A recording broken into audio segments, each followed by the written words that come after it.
1967 से यह प्रक्रिया बदली, लेकिन आज तक इसके खिलाफ कभी कोई जन आंदोलन नहीं हुआ, जबकि हम इसमें पैसा बर्बाद कर रहे हैं। अभी जो यहाँ के स्टूडेंट्स ने आपको बहुत सारे पॉइंट्स बताए, वो सारे पॉइंट्स उस पर लागू हैं कि भाई पैसा हम लोग बर्बाद कर रहे हैं, अपना मैन पावर बर्बाद कर रहे हैं, विकास जो है हम लोग का रुकता है।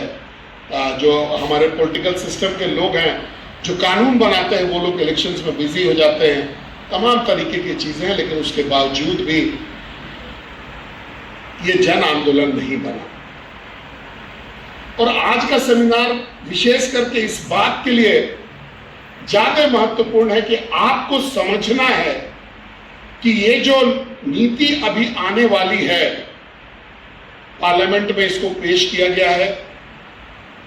पहले अगर मैं आपको बताऊं इसका इतिहास, कि पहले एक कमिटी बनी थी, उस कमिटी ने अपना रिकमेंडेशन दिया, एक बहुत लंबा चौड़ा रिकमेंडेशन इस पर आया है। हमारे पूर्व राष्ट्रपति श्री रामनाथ कोविंद जी ने उसकी अध्यक्षता की थी। ये जब पूरा हम लोगों के बीच में आया, उसके बाद पार्लियामेंट में इसको पेश किया गया और पार्लियामेंट से जो है इसको जॉइंट पार्लियामेंट्री कमेटी को सरकार की मर्जी से ही भेज दिया गया है, ताकि वहां और इस पर विवेचना हो सके और इस पर चर्चा हो सके।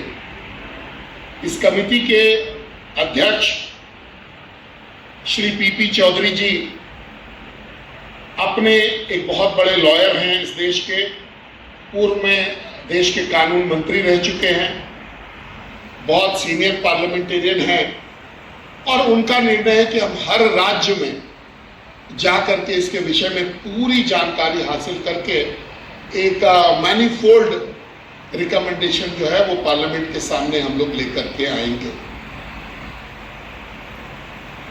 अब हम लोग को समझने की जरूरत है कि ये जो चुनाव हमेशा 5 साल में होता है, ऐसा हम लोग सुनते थे, ये गड़बड़ कैसे हो गया, और इस देश में चुनाव की 2 नीति का पालन कैसे होने लग गया, जबकि चुनाव में एक ही नीति होना चाहिए। आज जब हम लोग लोकसभा विधानसभा का चुनाव कराते हैं तो ये 5 साल के लिए होता है। हम अगर राज्यसभा और राज्य परिषद का चुनाव कराएं तो ये 6 साल के लिए होता है।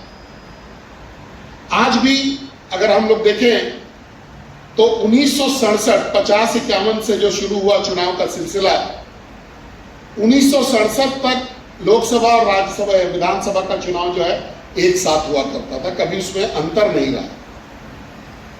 तो ऑटोमेटिकली इस देश में चुनाव की शुरुआत ऑटोमेटिकली 1 नेशन 1 इलेक्शन के साथ शुरू हुआ, वो कभी अलग अलग होता नहीं था।